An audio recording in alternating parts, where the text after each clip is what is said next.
Guys, siapa nak cari ni? Ace Beam Terminator. Mantap oh, tengok dia punya size. Kecil dan cantik. Memang solid lah. Ini Ace Beam lah. Okay, kali ni Ace Beam Terminator. Kita tengok dia punya function.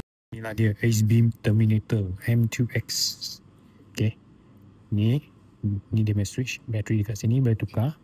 Lepas tu dia boleh spot. Tampak yo, cantiknya. Okay, dia ada.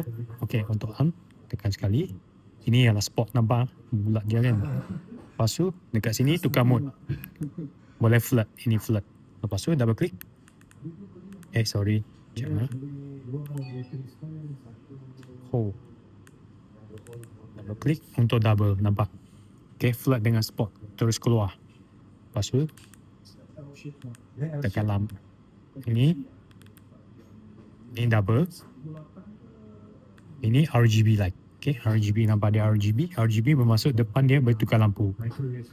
Ada hijau, ada biru. Okay, purple, RGB lah. Okay. Lepas tu tekan.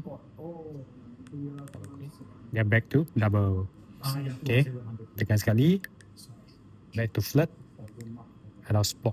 Memang mantap lah ini Ace Beam. So untuk peminat flashlight, ini dia Ace Beam Terminator. Guys, berapa macam Ace Beam Terminator. Jom order. Peminat inform kita orang, okay? Thank you.